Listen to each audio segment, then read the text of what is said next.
de nouveau dans la synagogue. Il s'y trouvait un homme qui avait la main sèche.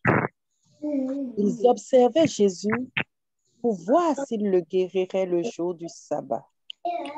C'était afin de pouvoir l'accuser. Et Jésus dit à l'homme qui avait la main sèche, « Lève-toi, là au milieu. » Puis il leur dit, « Est-il permis, le jour du sabbat, de faire du bien ou de faire du mal, de sauver une personne ou de la tuer? » Mais ils gardèrent le silence.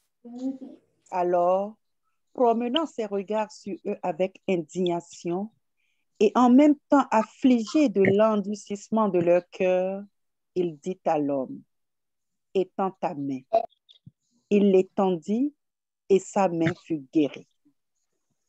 Les pharisiens sortirent et aussitôt, ils se consultaient avec les Hérodiens sur les moyens de le faire périr.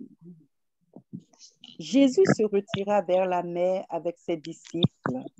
Une grande multitude le suivait de la Galilée et de la Judée et de Jérusalem et de l'Idumée et de l'au-delà du Jourdain et des environs de Tyr et de Sidon. Une grande multitude, apprenant tout ce qu'il faisait, vint à lui. Il chargea ses disciples de tenir toujours à sa disposition une petite barque afin de ne pas être pressés par la foule. Car, comme il guérissait beaucoup de gens, tous ceux qui avaient des maladies se jetaient sur lui pour le toucher. Les esprits impurs, quand ils le voyaient, se prosternaient devant lui et s'écrièrent, « Tu es le Fils de Dieu. » Mais il le leur recommandait très sévèrement de ne pas le faire connaître. Il monta ensuite sur la montagne, il appela ceux qu'il voulut et ils vinrent auprès de lui. Il en établit 12 pour les avoir avec lui et pour les envoyer prêcher avec le pouvoir de chasser les démons. Voici les 12 qu'il établit. Simon, qu'il nomma Pierre, Jacques, fils de Zébédée, et Jean, frère de Jacques, auquel il donna le nom de Boanerges, qui signifie fils du tonnerre, André, Philippe, Barthélemy, Matthieu, Thomas, Jean, Jacques, fils d'Alphée, Thaddée, Simon le Cananite et Judas Iscariote, celui qui livra Jésus. Amen. Amen. Deuxième personne pour les versets 20 à 35.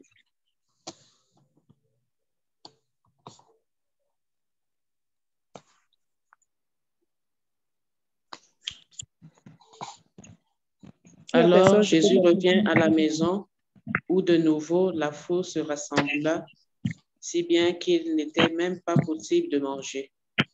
Les gens de chez lui vinrent pour se saisir de lui, car ils affirmaient, il a perdu la tête. Les scribes qui étaient descendus de Jérusalem disaient, il est possédé par Belzéboul. C'est par le chef des démons qu'il expulse. Les appelant près de lui, Jésus leur dit en parabole, comment Satan peut-il expulser Satan?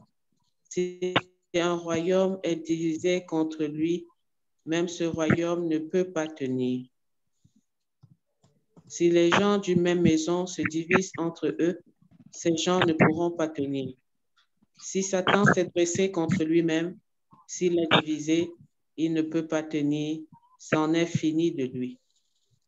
Mais personne ne peut entrer fort et piller ses biens s'il ne l'a d'abord ligoté. Alors seulement, il pillera sa maison. Amen, je vous le dis, tout sera pardonné aux enfants des hommes, leurs péchés et les blasphèmes qu'ils auront proférés. Mais si quelqu'un blasphème contre l'Esprit Saint, il n'aura jamais de pardon. Il est coupable d'un péché pour toujours. Jésus parla ainsi parce qu'ils avaient dit, il est possédé par un esprit impur. Alors arrivèrent sa mère et ses frères, restant au dehors, ils le font appeler. Une foule était assise autour de lui et on lui dit, « Voici que ta mère et tes frères sont là dehors, ils te cherchent. » Mais il leur répond, « Qui est ma mère? Qui sont mes frères? » Et parcourant du regard ceux qui étaient assis en cercle autour de lui, il dit, « Voici ma mère et mes frères. Celui qui fait la volonté de Dieu, celui-là est pour moi un frère, une sœur, une mère. » Acclamons la Amen. parole du Seigneur. Amen. Merci beaucoup. Que Dieu vous bénisse pour cette posture. Alléluia. Amen. Comme nous le faisons chaque soir, c'est le temps du partage. Donc, soyez libres de partager avec les autres ce que vous avez retenu, ce qui vous a touché, ce qui vous a fait du bien. C'est chez chapitre 3 de Marc. Donc, laissons la parole pour vous intervenir librement. Amen.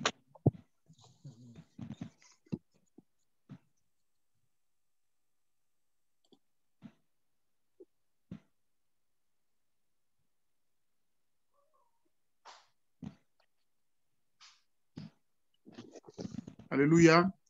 Amen. Donc, vous avez la parole pour partager ce que vous avez retenu.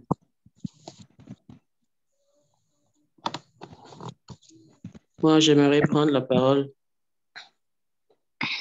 Oui, Marie.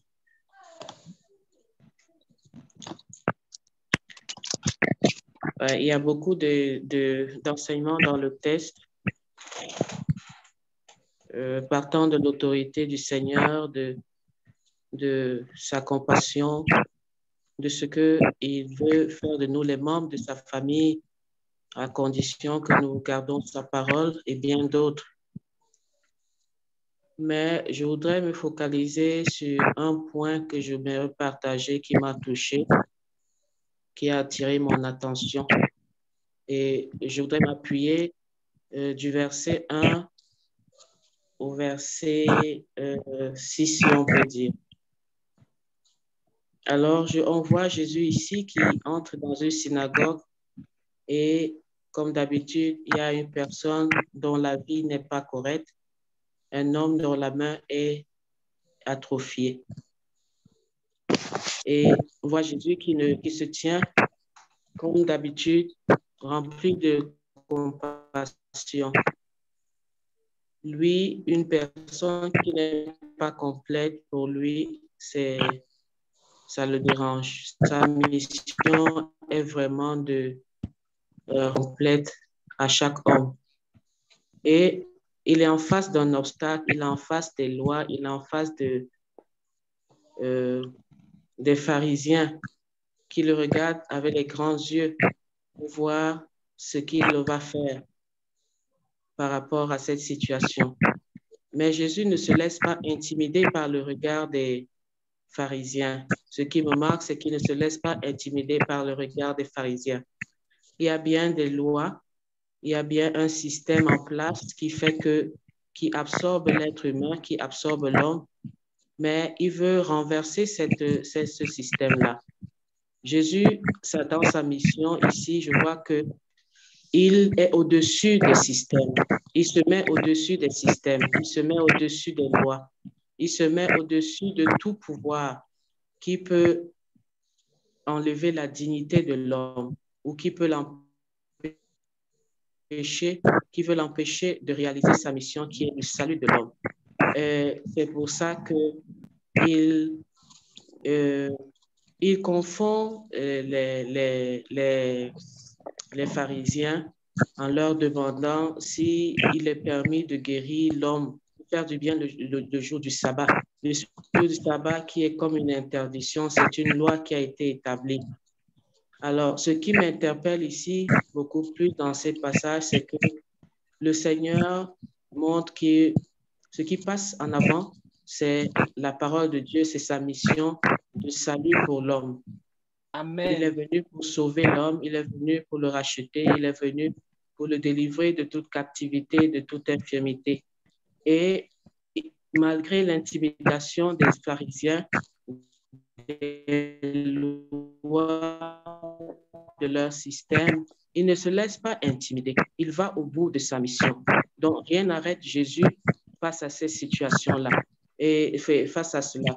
Et il va au bout de sa mission et comme un peu rempli de colère parce que le corps des hommes sont endurcis et il réussit à guérir l'homme humain atrophié. Moi, l'interpellation ici est beaucoup plus le fait que nous devons rendre témoignage de notre vie, de la mission pour laquelle le Seigneur nous a appelés de le suivre et de rendre témoignage de lui partout où nous sommes et dans toutes les circonstances, sans nous laisser abattre par les hommes, le regard des hommes qui nous intimident ou les lois qui veulent nous embrigader, nous empêcher de le servir et de faire ce qu'il veut que nous fassions. Et je comprends immédiatement ici qu'en tant que chrétien, en tant qu'enfant de Dieu, nous devons nous positionner au-dessus des systèmes qui nous empêchent de marcher dans notre réalité, qui nous empêchent de servir le Seigneur, qui nous empêchent d'aimer, de travailler pour le salut de l'humanité. Et l'autre point, c'est l'autorité du Seigneur qui, sans effort, ordonne à l'homme d'étendre sa main. Et l'homme réagit, répond favorablement, obéit à l'instruction du Seigneur.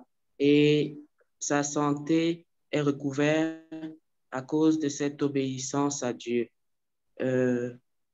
D'où une invitation pour nous à écouter les instructions du Seigneur qui se trouvent dans sa parole face aux situations de nos vies et à pouvoir tout simplement obéir parce que la solution de nos problèmes, de nos situations se trouve dans l'obéissance à ses instructions et à sa parole. Amen. Amen. Amen. Merci. Une autre intervention? Oui, je voudrais enrichir ce que la soeur a dit. Amen. Pendant cette période-là, pour pouvoir nous aussi, en fait, faire le mandat que Jésus, pour lequel Jésus nous a appelés, dans le verset 15, il dit ici qu'il a appelé, 14, il en établit 12 pour les avoir avec lui. Donc, on parle encore de communier avec le Seigneur, mais pour une mission, pour les envoyer avec le pouvoir de chasser les démons. Et ce que je trouve particulier dans ce texte, c'est que Jésus lui-même, quand il chassait les démons, il a eu des controverses. C'est-à-dire, les gens ont commencé à raconter des histoires sur lui. Il est possédé. Et puis, je me rends compte que c'est un phénomène qui est très courant dans le corps de Christ. Dès qu'un pasteur commence à opérer dans les dons spirituels, bien, en tout cas, il fait ce qui est normal, c'est-à-dire chasser des démons, tout ça. Les gens vont commencer à dire, oh, c'est parce qu'il allait faire du mysticisme, des choses bizarres. En tout cas, il y a plein de choses comme ça. Je me dis, et ça m'amène à réfléchir en me disant, on veut la puissance de Dieu, mais en même temps, c'est comme si on veut contrôler cette puissance-là pour dire qu'est-ce qu'elle doit faire, qu'est-ce qu'elle ne doit pas faire. Le Seigneur a dit ici qu'on va chasser les démons. Donc, ce sont des choses qui sont normales et qu'on doit accepter. Maintenant, la chose que je me dis, c'est que si on ne comprend pas certaines choses, c'est mieux de prier pour que le Seigneur nous donne le discernement. C'est mieux de prier pour que le Seigneur nous donne de pouvoir comprendre et puis de passer aussi notre temps à fouiller dans les Écritures. Parce qu'il n'y a rien de nouveau sur le soleil, c'est ce que la Bible dit. Le Seigneur a dit qu'on va faire ce qu'il a fait, on va faire des choses plus grandes. Amen. Et c'est vrai qu'il y a des choses qui peuvent avoir vraiment sembler très, très bizarres, là. Mais si on ne comprend pas, il vaut mieux garder le silence que de pécher justement contre le Saint-Esprit. Parce qu'en réalité, quand on regarde le péché contre le Saint-Esprit, c'est attribuer au diable la puissance de Dieu. Parce que Jésus chassait les démons par la puissance du Saint-Esprit et les pharisiens disaient que c'était par le diable qui le faisait. Donc, c'est comme s'il attribuait la puissance de Dieu au diable. Et ça, c'est ce que la Bible appelle en fait le péché contre le Saint-Esprit. Donc, pour éviter justement de pécher, parce que c'est un péché que je vois qui est très facile, c'est juste les pharisiens l'ont fait sans même s'en rendre compte. Ils ont porté un jugement et puis là, Jésus vient de leur dire là, que vous venez de blasphémer, le blasphème contre cet esprit ne vous sera pas pardonné. Donc, il faut qu'on fasse vraiment très attention. Les choses de l'esprit sont des choses qui sont plus grandes que nous, c'est au-dessus de notre compréhension. Parfois, il y a des choses qui sont de base que le Seigneur nous a montrées dans sa parole. Mais qu'on prie, et puis avec la prière, je pense que le Seigneur nous a donné aussi le don. Il y a un don pour discerner, justement, le don du discernement, qu'on demande cela aussi au Seigneur avec les autres dons spirituels. Amen. Amen. Merci. Notre personne?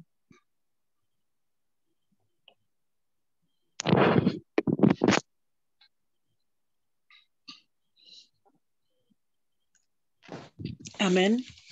Amen. Pour ajouter juste à ce que les sœurs ont déjà dit, moi, c'était déjà à partir du verset 1 jusqu'au verset 6. On voit que Jésus, il était au temple, dans la synagogue. Il n'est pas allé se cacher quelque part pour appeler l'homme qui avait la main sèche pour lui dire, viens, je vais te guérir. Tous ces actes, il les posait au vu et au su de tout le monde. Et de l'autre côté, on voit les séparés, comme on dit, les pharisiens et autres là, et les partisans d'Hérode, qui sortent et qui tiennent conseil, mais ils le font en cachette. C'est comme un complot. Et moi, je vois là que, au fait, tout ce que la lumière fait, la lumière apporte, ne se cache pas. Mais quand c'est des ténèbres, il faut qu'ils se cachent pour le faire. Ils sont allés se mettre à part. Donc, ils sont allés faire un complot, mais ils l'ont fait entre eux. Alors que Jésus, lui, ce qu'il faisait, c'était au vu aussi de tout le monde parce qu'il savait que ce qu'il faisait, c'était ce qui devait être fait. Et il n'avait peur de personne ni de rien, puisqu'il nous a dit précédemment qu'il est le maître du sabbat. Le Fils de l'homme est le maître du sabbat. Donc, ce n'est pas parce que c'est le sabbat, parce que vous êtes des enfants entêtés, rebelles, que le Seigneur Dieu a donné des lois à Moïse pour vous cadrer, qu'il faut que ces lois-là soient au-dessus de Dieu même. Donc, Jésus était la lumière, il est la lumière. Et quand il vivait ici, il était la lumière du monde et il nous donnait la lumière. Donc, il faisait tout de façon libre. Mais nous nous cachons. Ça, c'est le premier point que je voudrais soulever. Le deuxième point, c'est du verset 11 au verset 12. On voit que Satan reconnaît le Fils de Dieu. Satan connaît Jésus. Satan le reconnaît. Mais nous, les hommes, nous pour qui il est venu, est-ce que nous le reconnaissons? Dans nos vies actuellement, on voit, oh, si Dieu existe vraiment, si Dieu fait ceci vraiment, telle chose ne serait pas arrivée. Mais dès que Satan voit, il le connaît. Que vraiment le Seigneur nous donne le discernement de le reconnaître partout. Et pour finir, c'est la dernière partie où les parents de Jésus sont venus parce qu'ils ont vécu avec lui 30 ans. Il n'a rien fait, il était comme tout le monde. Et puis d'un coup, il commence par évangéliser, par guérir des malades, mais il se disait, mais notre frère là, il est devenu fou, il a quelque chose qui ne va pas.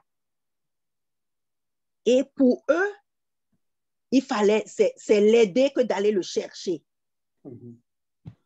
Et là, quand sa mère et puis ses frères, comme dit la Bible, sont venus le chercher, il dit qu'ils sont venus demander de ses nouvelles parce que Marie, elle avait déjà reçu le message. Elle savait. Elle gardait tous dans son cœur.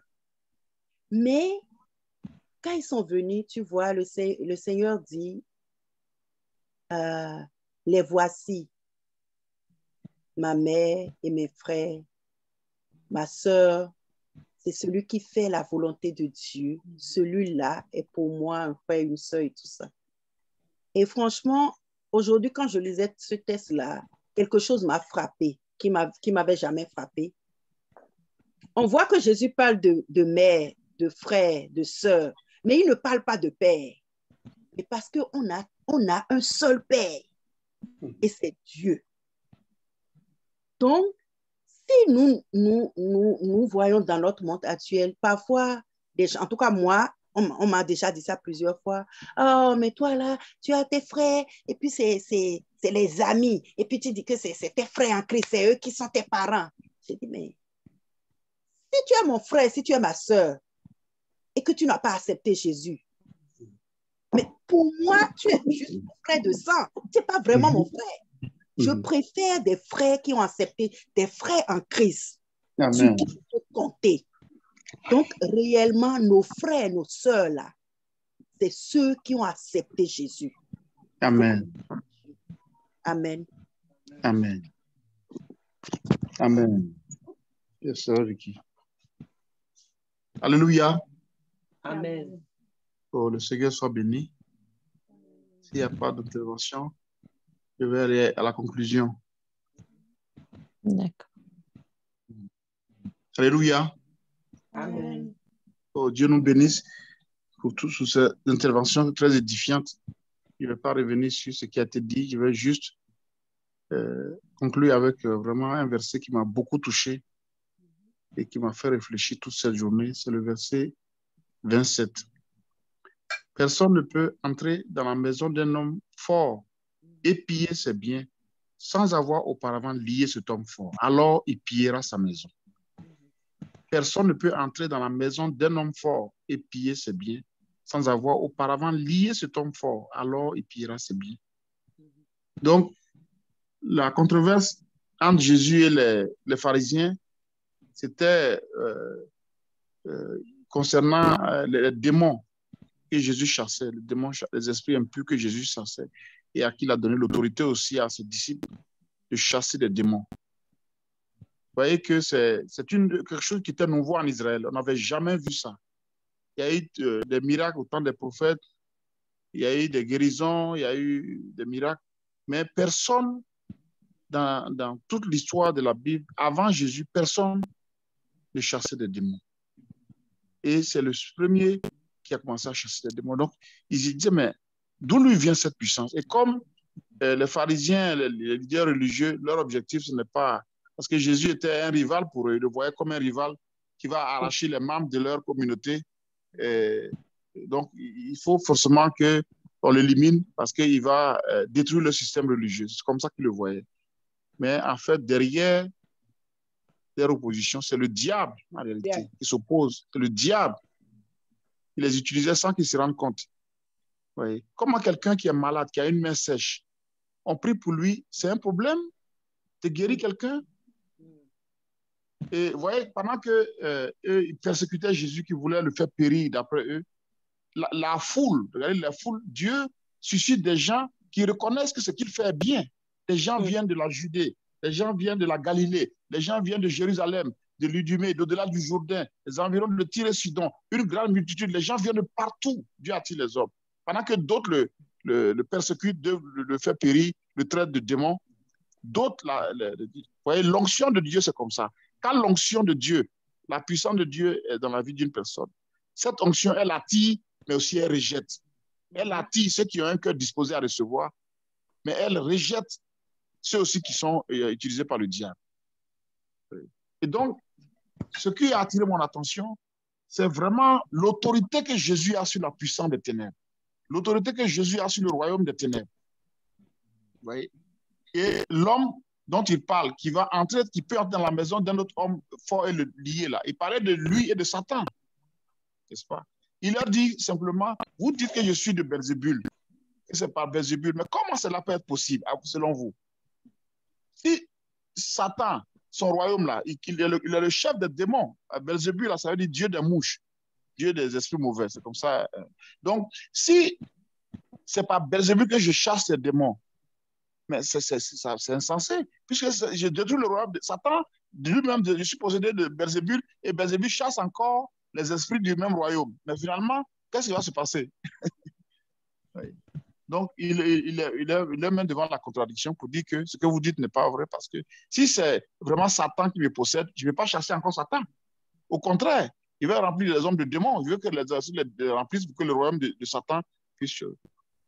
Bien aimé, il y a deux royaumes qui se font la guerre depuis que Satan s'est rébellé et qu'il a entraîné les hommes dans la rébellion contre Dieu. Le royaume de Dieu et le royaume de Satan. Le royaume de justice et le royaume d'iniquité. Le royaume de lumière et le royaume des ténèbres. Et Jésus, justement, Satan veut nous détruire, tous les hommes. Son objectif, même s'il peut récupérer toute l'humanité et les conduire en enfer, il serait le plus heureux. Et c'est pourquoi la Bible dit que, dans 1 Pierre 5, il dit, le diable rôde, cherchant qui dévorer. Il cherche l'occasion pour nous nuire, pour nous détruire, pour arrêter même notre vie sur la terre, pour nous frapper de maladies, pour nous pousser à nous rebeller, pour qu'il puisse avoir le contrôle sur nos vies. Et comme Jean 10, verset 10 le dit, le voleur ne vient que pour voler, pour tuer et pour détruire. L'objectif de Satan, c'est ça. Son activité, c'est ça. Pour voler ce que Dieu nous a donné de précieux. Pour nous tuer et pour nous détruire. C'est-à-dire qu'on aille à l'enfer avec lui. Oui. Mais, justement, Jésus est venu afin de détruire les œuvres du diable. Amen. 1 Jean 3, verset 8 dit que le Fils de Dieu est apparu afin de détruire les œuvres du diable. Amen. Et c'est ça qui va le conduire à la croix, n'est-ce pas? À la croix, quand il est mort, la Bible dit dans Hébreux 2, verset 14 à 15, qu'il a livré publiquement en spectacle les puissants des ténèbres en triomphant d'elle par la croix, n'est-ce pas? Par la croix de Christ, il a vaincu Satan, il a détruit son royaume. Et il est dit aussi que, plus dans Hébreux 2, versets 14 et 15, que puisque les enfants participent au sang et à la chair, il a participé également lui-même, afin que par la mort, il anéantit celui qui a la puissance de la mort, c'est-à-dire le diable, et qu'il délivra tous ceux qui, par crainte de la mort, étaient toute leur vie retenus dans la servitude. Donc, il a vaincu Satan et il nous donne l'autorité, nous aussi, de manifester sa victoire. Amen. Il nous a délivré de la puissance des ténèbres. Donc, bien aimé, Jésus est cet homme fort qui seul a vaincu Satan. Oui. Puisqu'il n'avait pas... Satan contrôle l'homme par le péché. Il contrôle l'homme par le péché. Quand il te pousse, il te tente à pécher, à te rebeller contre Dieu, à pécher. Et quand tu pêches, c'est le piège qui se referme sur toi pour qu'il te tienne captif. Regardez, dans Luc 13, le Seigneur disait, quand il avait guéri cette femme-là qui était courbée, que les pharisiens toujours se plaignaient, il dit, mais comment? Cette fille-là est une fille d'Abraham, n'est-ce pas? Que Satan tenait liée, n'est-ce pas? Liée pendant 18 ans. Ne fallait-il pas de le délivrer de cette chaîne le jour du sabbat? Oui. Donc, bien aimé, le Seigneur est venu pour nous délivrer. Et lui qui est l'homme qui a pu lier Satan, qui a pu le vaincre et qui lui a arraché les âmes. Puisque Satan, piller ses biens, les biens de Satan, là, ce sont les hommes qui tiennent captifs pour le pousser au péché, pour qu'il puisse faire sa volonté, qu'il puisse accomplir sa volonté, qu'il puisse dominer sur eux, qu'il puisse manifester lui sa nature de péché, d'iniquité. Mais Jésus est venu pour nous délivrer et il manifeste cette autorité-là en chassant les démons. Amen. Amen. Amen. Donc nous aussi, cet homme que Satan ne doit plus nous dominer, nous asservir, et que par l'autorité que Christ a donnée, aussi bien aux disciples qui étaient avec lui, qui nous a donné à toute l'Église, c'est que nous puissions écraser aussi la tête du serpent et que rien ne puisse nous nuire. Alléluia. Qui nous rendront vainqueurs. Lui qui a dépouillé la domination publiquement et les autorités en les livrant à la croix, en les vainquant par la croix. Qui nous bénisse et qui nous donne toujours de triompher des œuvres des ténèbres. Amen. Et que nous puissions chasser les mauvais esprits. Quand nous aurons attaqué la nuit par les esprits d'insomnie, des attaques des maris de nuit, des femmes de nuit, nous allons nous lever contre le royaume des ténèbres pour parler à Satan, pour détruire les œuvres, pour lui dire qu'il a été vaincu et que son pouvoir sur nos vies a été brisé. Alléluia. Jésus n'est pas physiquement sur la terre, comme on peut le dire là au trône, mais ses disciples sont sur la terre. Ceux qui croient en lui sont là pour continuer son œuvre. Et c'est nous à qui il a laissé la mission comme nos disciples, de continuer, n'est-ce pas, à rendre témoignage, malgré l'hostilité et l'opposition, de continuer à faire son œuvre et à annoncer le royaume et à détruire les œuvres du diable. Amen. Amen. Amen. Bien-aimé, tu es enfant de Dieu, Jésus vit en toi. Et ce qu'il a